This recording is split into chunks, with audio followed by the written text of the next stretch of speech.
আমরা পেয়েছি অধ্যাপক সিরাজ মল্লিক, আমাদের একজন টাঙ্গরুপ থিয়েটারের শুভানুধ্যায়ী। টাঙ্গরুপ থিয়েটারের শুরু থেকে উনি আমাদের সঙ্গে রয়েছেন। সিরাজদার কাছে আমরা আজকের দিনের তাৎপর্য, এই যে আজকের এই বিশেষ দিন 21শে ফেব্রুয়ারি, এই বিষয়ে আমরা কিছু শুনব। সিরাজদা বলুন। 21শে ফেব্রুয়ারি এই বিষয়টা আসলে একমাত্রিক আলোচনা, অসম্পূর্ণ আলোচনা। এর মধ্যে আসলে বহুমাত্রিকতা রয়েছে। 21শে ফেব্রুয়ারি আসলে কতগুলো প্রশ্নের উত্তর খোঁজার চেষ্টা। কি সেগুলো? সেগুলো হচ্ছে, আমার ধর্মীয় সত্তাটা বড় না আমার ভাষাগত সত্তাটা বড়? এই দুই সত্তার লড়াইটাই হচ্ছে আসলে 21শে ফেব্রুয়ারি। খুব সংক্ষেপে দু একটা কথা এ প্রসঙ্গে বলতে গেলে বলতে হয় যে 190 বছর ধরে ব্রিটিশদের তাড়ানোর জন্য যে হিন্দু মুসলিম কাঁধে কাঁধ মিলিয়ে লড়াই করল এবং প্রায় 10 লক্ষ মানুষের প্রাণের বিনিময়ে যে স্বাধীনতা এলো, স্বাধীনতার আসার জাস্ট প্রাক মুহূর্তে সেই হিন্দু মুসলিম টোটালি ভাগ হলো। তার কালিমালিক তো ইতিহাসে যাচ্ছি না, কিন্তু যখন স্বাধীনতার দরজার কড়া নাড়ছে, সেই মুহূর্তে ধর্মের ভিত্তিতে দেশ ভাগের প্রশ্ন এলো এবং 3 বছরের মধ্যে 46, 47, 48 এই 3 বছরে সেই হিন্দু মুসলিমদের মধ্যে সংঘর্ষে 12 লক্ষ মানুষ মারা গেল। 190 বছরে 10 লক্ষ মানুষের প্রাণের বিনিময়ে স্বাধীনতা এলো, আর 3 বছরে 12 লক্ষ মানুষের প্রাণ গেল শুধুমাত্র ধর্মীয়গত কারণে। যাক, দেশ ভাগ হলো। কিন্তু ইতিহাস সম্পর্কে অজ্ঞতা থাকলে মানুষ বারবার ভুল করতে শুরু করে, বারবার ভুল করে। 47 থেকে 52, মাত্র 5টা বছর। 5টা বছরের মধ্যে ধর্মীয় সেই আবেগ চলে গেল, যাওয়ারই কথা ছিল। কি হলো না, একটা দেশের দুই প্রান্ত, পূর্ব এবং পশ্চিম, অর্থাৎ পূর্ব পাকিস্তান এবং পশ্চিম পাকিস্তান, সবাই আমরা জানি, যার মধ্যে ভৌগোলিক কোনো সন্নিকট্য বা নৈকট্যতা নেই, কোনো সংযোগ নেই। তাহলে এবারে প্রশ্ন আসছে, দুটো ডিফারেন্ট ভূখণ্ড, একটা দেশ, পশ্চিম, আমি আবার বলতে পারি যে পশ্চিম পাড়া এবং পূর্ব পাড়া। প্রশ্ন আসছে রাজধানী কোথায় হবে, পশ্চিম পাড়া না পূর্ব পাড়া? শেষ পর্যন্ত রাজধানী হলো পশ্চিম পাড়ায় বা পশ্চিম পাকিস্তানে। রাষ্ট্রপতি, প্রধানমন্ত্রী অর্থাৎ রাষ্ট্রের নিয়ন্ত্রণ ক্ষমতা কোন পাড়ার লোকেদের হাতে থাকবে, পূর্ব পাড়া না পশ্চিম পাড়া? সেগুলো হলো সব পশ্চিম পাড়ার লোকেরা। এবারে প্রশ্ন হচ্ছে যে ক্যাবিনেট তৈরি করা হলো দেশ পরিচালনার জন্য। 19 জনের ক্যাবিনেট ছিল। 19 জনের ক্যাবিনেটের মধ্যে 17 জন হচ্ছে পশ্চিম পাড়ার লোক, আর 2 জন মাত্র পূর্ব পাড়া অর্থাৎ অধুনা বাংলাদেশের। 19 জনের মধ্যে 17 জন পশ্চিমের। সামরিক বাহিনীর যে সর্বোচ্চ ডিপার্টমেন্ট থেকে 19 জন ছিল, এই 19 জনের মধ্যে 18 জন ছিল পশ্চিমের লোক, পূর্বের লোক ছিল মাত্র 1 জন। তার মানে আলটিমেটলি পূর্ব ভূখণ্ডটা পশ্চিমের প্রায় উপনিবেশ, প্রায় উপনিবেশ হিসাবে তারা পরিচালিত হতো, পরিচালনা করত। এই সব কিছুই তারা মেনে নিয়েছিল এবং 1947 থেকে 64 পর্যন্ত বিদেশ থেকে পাকিস্তান সাহায্য পেয়েছিল $6,400 বিলিয়ন। তার মধ্যে পূর্বে তারা খরচ করেছিল মাত্র 34%, বাকি সবটাই পশ্চিমে। পশ্চিম ভূখণ্ড পূর্বে মোট যত টাকা খরচ করেছে তার থেকে অনেক বেশি টাকা তারা প্রত্যেক বছরে কর হিসাবে তারা পশ্চিমে পাঠিয়ে দিত। এটাও ওয়ান টাইপ অফ সম্পদের বহির্গমন তারা করেছে পূর্ব থেকে পশ্চিম দিকে।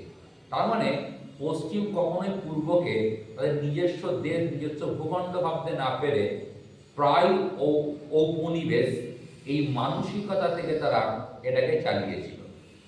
ফলত এই লড়াই হচ্ছে এক ধরনের ঔপনিবেশিকতাবাদের বিরুদ্ধে স্বদেশ বা নিজস্ব ভূখণ্ড রক্ষার লড়াই। এই সবই পূর্ব মেনে নিয়েছিল। শেষ পর্যন্ত গোল বাঁধল কোথায়? ভাষাকে কেন্দ্র করে। পশ্চিম যখন কোনো প্রকার আলাপ আলোচনা, তর্ক বিতর্ক, কোনোরকম সোনার প্রয়োজন না রেখেই পূর্বের ভূখণ্ডের বাঙালিদের উপরে পশ্চিমের ভাষা উর্দুকে চাপিয়ে দিল, যে এখন থেকে দুটো ভূখণ্ডেরই ভাষা হলো সরকারি হচ্ছে উর্দু, তখন থেকেই কিন্তু চরম সমস্যা তৈরি হলো। পূর্ব সব মেনেছিল, কিন্তু পশ্চিমের এই ভাষাগত আগ্রাসন বা ল্যাঙ্গুয়েজের যে আধিপত্য বা হেজেমনি, এটাকে তারা কিছুতেই মানল না। ফলে লড়াই শুরু হলো। সেই লড়াই এত মারাত্মক জায়গায় পৌঁছালো যে 1952 খ্রিস্টাব্দের 21 তারিখ ফেব্রুয়ারি মাসের গুলি চললো। তারপর সব ইতিহাসটা আমরা জানি। এই যে লড়াইটা 52 থেকে শুরু হলো, এটা চললো কতদিন পর্যন্ত? এটা চললো 1971 পর্যন্ত। এই লড়াইয়ে পূর্বের মোট কত লোক মারা গিয়েছিল? পশ্চিমের সৈন্যবাহিনী এবং হানাদারদের দ্বারা পূর্বের অর্থাৎ বাঙালি ভাইদের উপর যে লড়াইটা হয়েছিল, সেখানে মোট 32 লক্ষ মানুষ খুন হয়েছিল। 32 লক্ষ বাঙালি খুনের বিনিময়ে এসেছিল 1971 সালের 16ই ডিসেম্বর, অর্থাৎ স্বাধীন বাংলাদেশের জন্ম হয়েছিল। এই সংক্ষিপ্ত ইতিহাসটা আমরা জানি। এখানে যে কথাটা বলে আমি শেষ করব, ইতিহাস সম্পর্কে বোধ না থাকলে যেটা হয়, ধর্মীয় আবেগ, ধর্মীয় ভাবাবেগ কিছুদিনের জন্য মানুষকে ঐক্যবদ্ধতা দান করতে পারে, কিন্তু সেটা কখনোই দীর্ঘস্থায়ী হয় না। যদি হতো তাহলে ইংল্যান্ডও খ্রিস্টান, ফ্রান্সও খ্রিস্টান, তাদের মধ্যে সারা জীবন লড়াই সংগ্রাম চলত না। যদি ধর্ম মানুষকে ঐক্যবদ্ধ করতে পারত, তাহলে আমাদের ভারতবর্ষে একটা ছোট্ট কনজকে কেন্দ্র করে দক্ষিণের রাষ্ট্রকূটদের সঙ্গে উত্তরের প্রতিহারদের টানা 200 বছর ধরে লড়াই হতো না। ওদের দুজনেই ছিল কিন্তু হিন্দু শক্তি। যদি ধর্ম মানুষকে ঐক্যবদ্ধ করতে পারত, তাহলে পূর্ব পাকিস্তান অর্থাৎ অধুনা বাংলাদেশ আর পশ্চিম পাকিস্তান অর্থাৎ এখন যে পাকিস্তান, এই দুয়ের মধ্যে লড়াইয়ে এক প্রান্তের মুসলিমদের দ্বারা আর এক প্রান্তের মুসলিমদের প্রায় 32 লক্ষ মানুষকে খুন হতো না। অর্থাৎ ইতিহাস বারবার প্রমাণ করেছে যে ধর্ম কখনো মানুষকে ঐক্যবদ্ধ রাখতে পারে না দীর্ঘকালের জন্য, কিন্তু ইতিহাস বোধ না থাকার জন্য বারবার আমরা এই ভুলটা করে থাকি। আমি শেষের যে উদাহরণটা দেব, যে আমাদের উলুবেড়িয়া অঞ্চল, এখানে হিন্দু মুসলিম অবস্থান প্রায় 50-50, 55 আর 45। আমি নিজের একটা কাজে, লেখালেখির কাজে উলুবেড়িয়া কোর্টে এক বছর আমি একটা স্ট্যাটিস্টিক্স নিয়েছিলাম। সেখানে দেখা গিয়েছিল যে 4500 কেস ফাইল হয়েছিল ওই বছরে।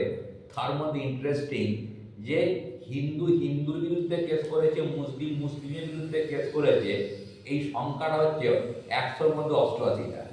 তাহলে ইন্টার রিলিজিয়ান কেস হয় 100টার মধ্যে 88টা। মাত্র 12টা কেস হচ্ছে আদার্স রিলিজিয়ানের মধ্যে। তার মানে ধর্ম যে কখনো কোনো অবস্থাতেই মানুষকে ঐক্যবদ্ধ রাখতে পারে না এবং মানবিক সংযোগ বা সম্প্রীতিও গড়ে তুলতে পারে না, ইতিহাস বারবার এটাকে প্রমাণ করেছে। কিন্তু এই বোধের অভাবের জন্য এখনো সেই ভুলটা আমরা করে চলেছি। লাস্ট ভাষা নিয়ে একটা কথা বলবো। ভাষা 71-এর ওই আন্দোলন, গৌরবময় আন্দোলন সব ঠিক আছে, কিন্তু ভাষাকে বেঁচে থাকতে গেলে শুধু আবেগ সর্বস্ব হলে বোধহয় হয় না, ভাষাকে কাজের ভাষা হয়ে উঠতে হবে।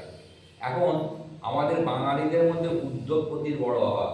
কোথায় উত্তরপ্রদেশ, বিহার থেকে এসে একজন মানুষ একটা কারখানা তৈরি করছে, সেই কারখানার 1100 মানুষ, 1200 মানুষ ওই মালিকের কাছে গিয়ে হিন্দি বলতে পারুক বা না পারুক, সে কিন্তু হিন্দিতে কথা বলার চেষ্টা করছে।